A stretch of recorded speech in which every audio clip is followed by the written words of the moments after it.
Hey, security peeps. Another episode of Breaking Into Cybersecurity. I am Renee Small, and I'm here with Tyrone Guiden. Say hi, Tyrone. Hey, how are you? How's everybody doing? Yes, so I am excited to jump in with you because I've been interacting with you for probably over a year now. And you broke into the industry you're about at the 1.5 year mark.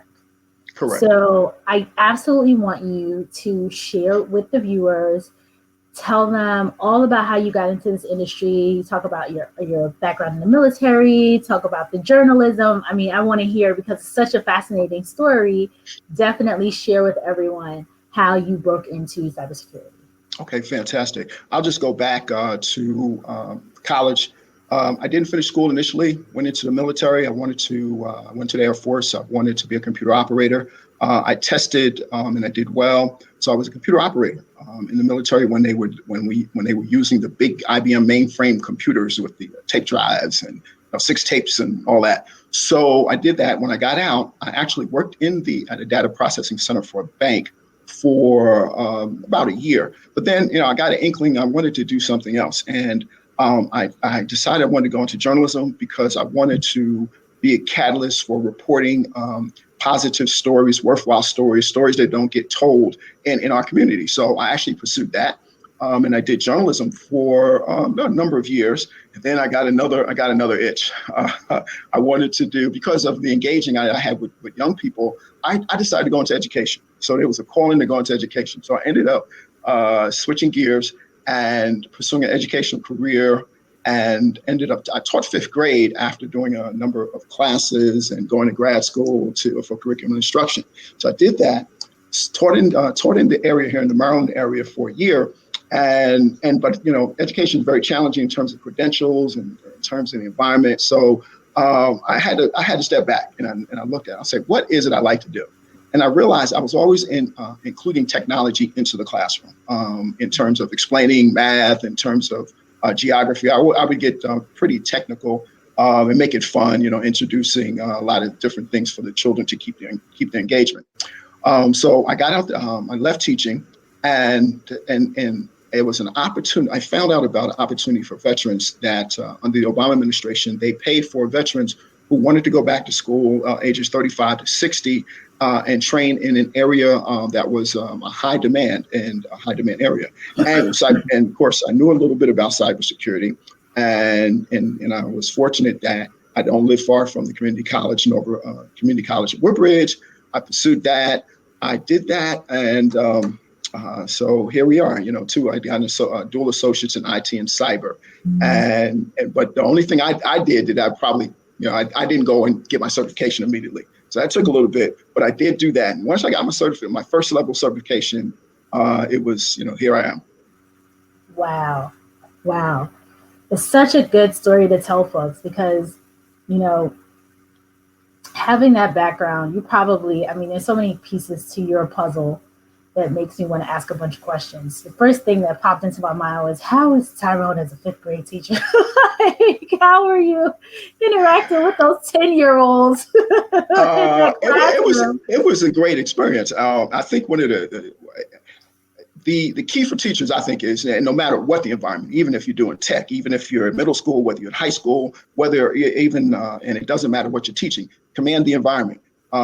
Be disciplined, be direct, be firm, be engaging. So, it's not, of course, I'm a military background, but of course, trying to put that military persona for 10-year-olds is not going to work. But you have to be engaging, but you have to command the atmosphere. Let everybody know that I'm the alpha dog in the classroom. This is the way it's going to go. We're going to take care of business. We're going to have fun, but there are rules and we're going to abide by them.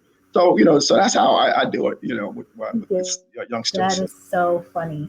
Now, you've had like numerous careers. So you're in the military, then you came out of the military, you did journalism, then you went back to school, you got the teaching, you went and taught in elementary school, and then from there moved into, what'd you say next? It was tech. Well, journalism, elementary, and then into to school for cybersecurity. And then into school for cyber, and here you are now in the cybersecurity space. So talk to me about some of the transferable skills, because I know you must have taken all your different experiences, and that led to you being successful in the role you have now as a security analyst. So what are some of the keys? Well, first of all, from journalism, I learned how to write. Coming out of high school, I was not a good writer. And I'm talking about, sentence fragments, subject-verb agreements, run-on sentences. I was that kid that didn't write and thought I could. Journalism taught me how to write. And that's transferable in terms of when writing up reports for upper-level management. As a cybersecurity analyst and responding to incidents, we have to quite often write incident reports, and considering how many incident reports your cert gets, you have to be detailed. You have to make sure all the facts are there and just get right to the point. So the journalism, the journalism and the writing really did me great service in terms of transferring that skill to the business, the writing part of it. So that's one. As far as education, I'm a lifelong learner, but you don't have to be a teacher to have the aspiration to continue to learn. So I taught, I did a lot of teaching when I studied for my cybersecurity.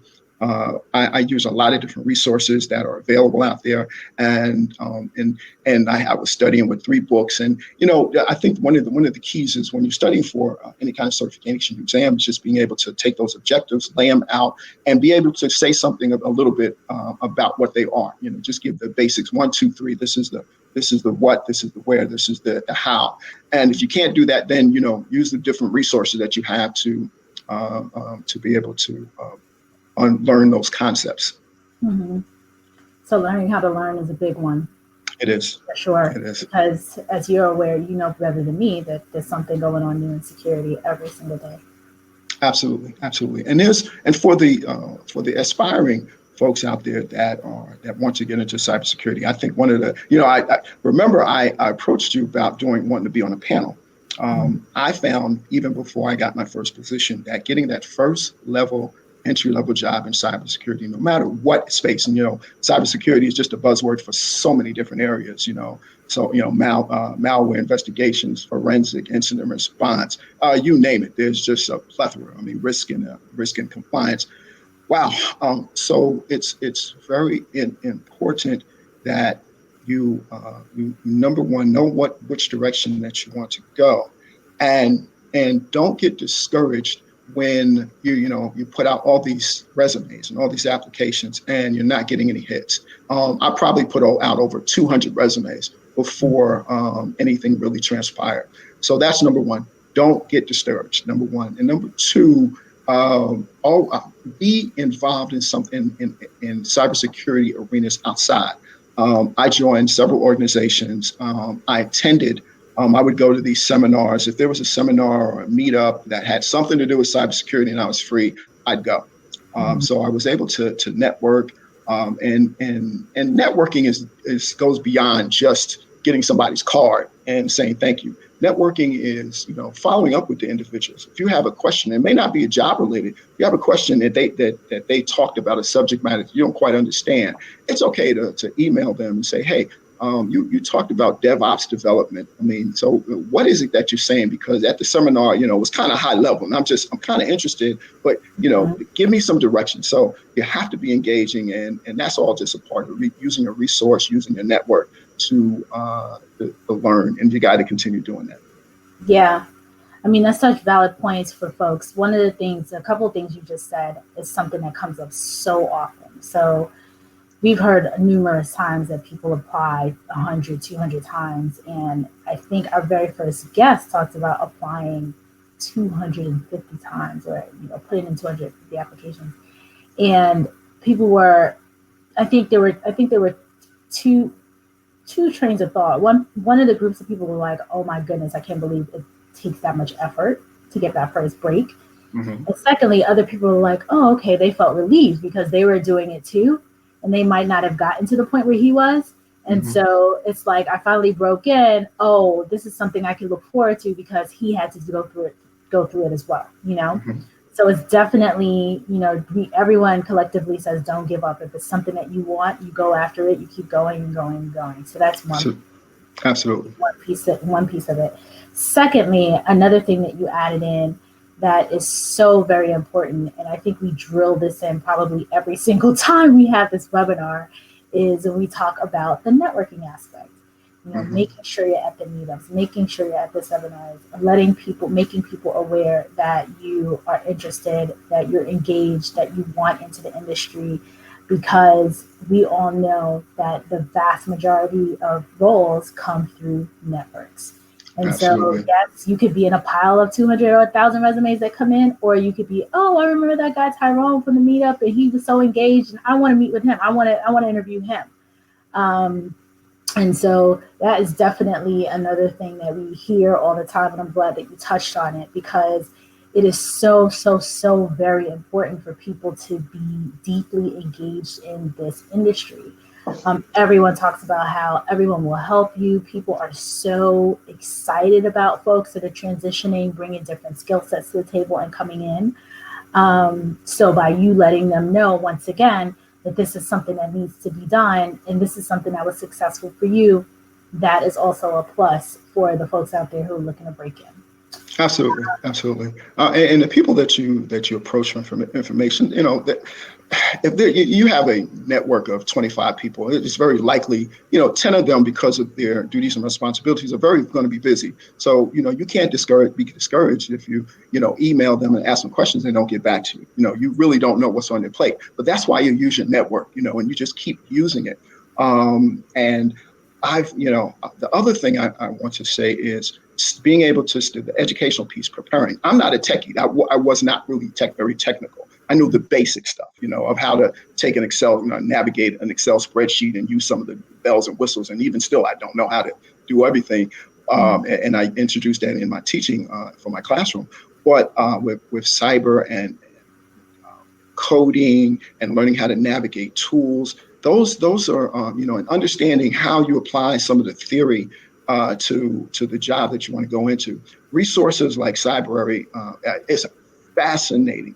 Anybody that's not on Cybrary needs really to get on it, because that's just one. There's one of many, but because of the hands-on component, learning how to do things and walk you through once you understand, once you learn the concept, or once you can articulate the concept, then what does that really mean hands-on? A resource like Cybrary, and there's a ton of others out there that will allow you to actually kind of see what we're talking about when you talk about the cyber kill chain. What step, how does that apply when I am responding to a phishing attack at one of the users on this particular network? What does that mean? So it's ongoing, and if you don't love what you do, well, first of all, I'll say you got to love and enjoy doing this. That's how I put it. Yeah, no, you're right. And that's one of the things that keeps coming up all the time with leaders when they're hiring people. They look for people who, this is not a 9-to-5 job. They tell you point blank. They want to know what you're doing outside. Well, when you're in the industry, how do you stay abreast? Mm-hmm. And if Chris was here today, that's his major question. Like, how do you stay abreast of what's going on in the industry?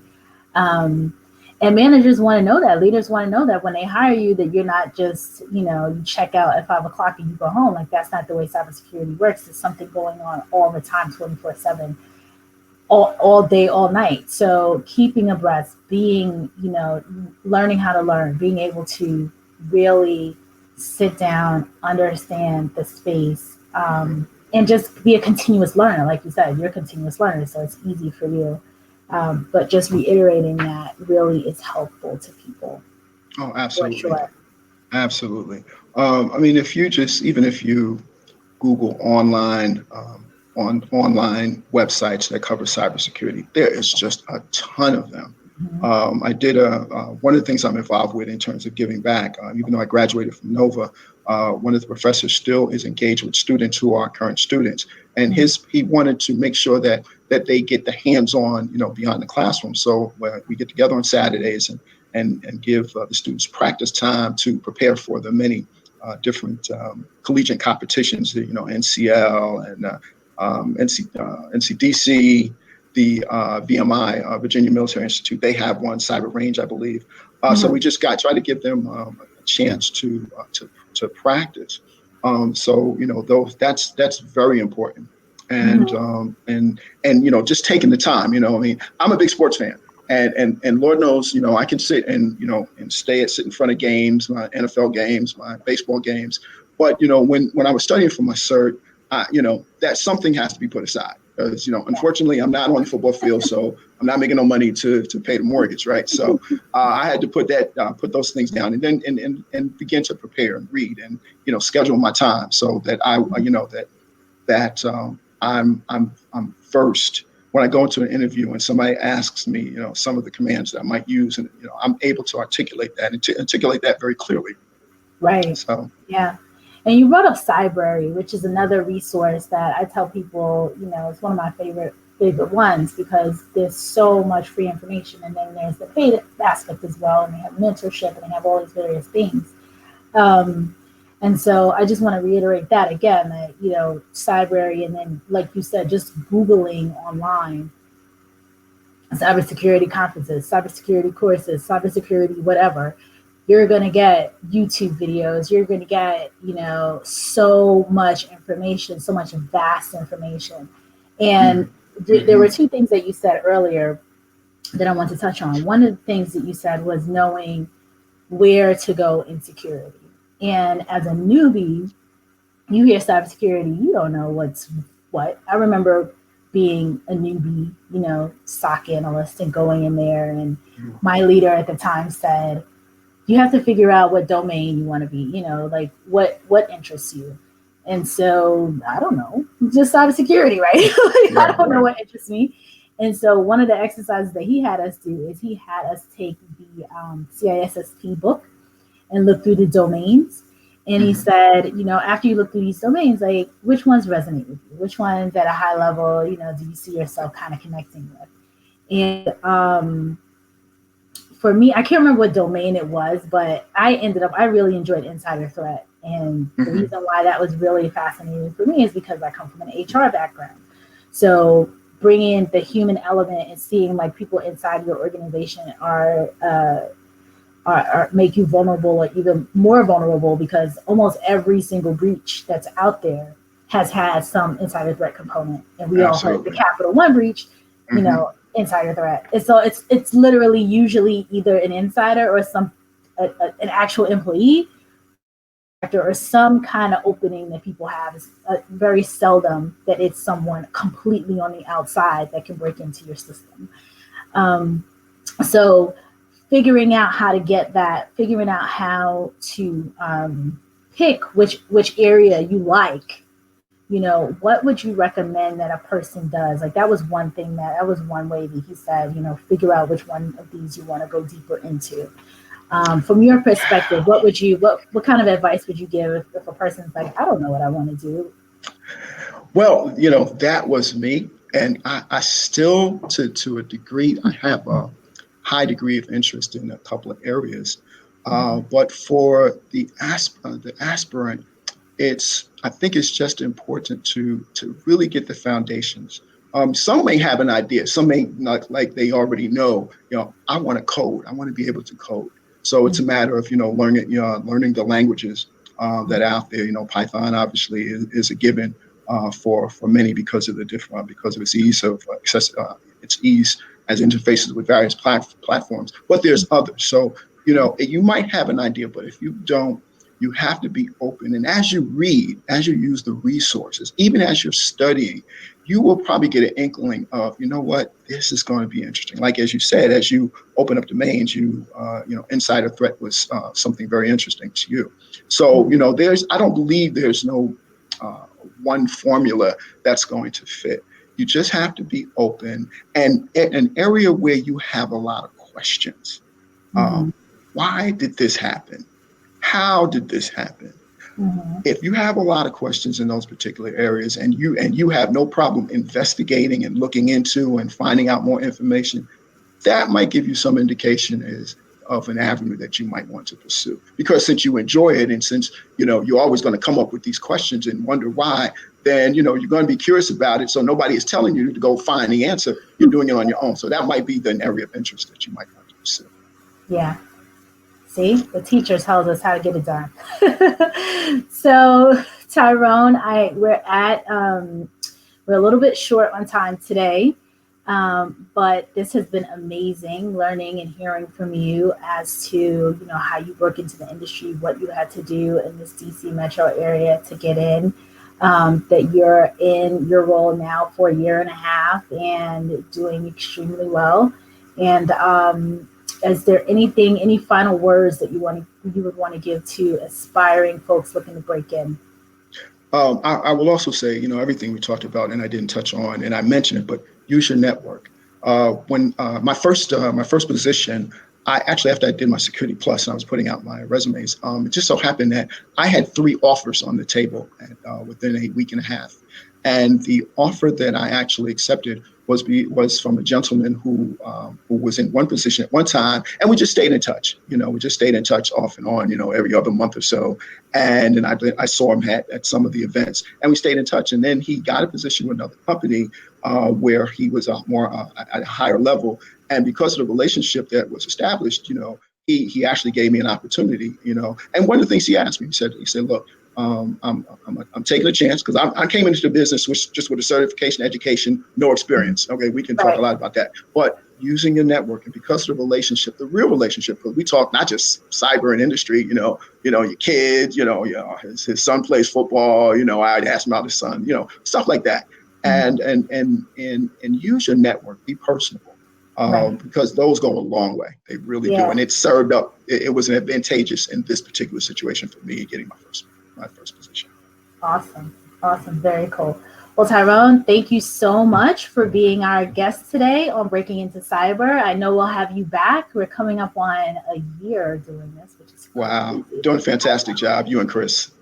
Thank you so much. But it's like shocking that it's been almost a year, and we've had so many amazing people just like you come on and tell us how to break into security. So until next time.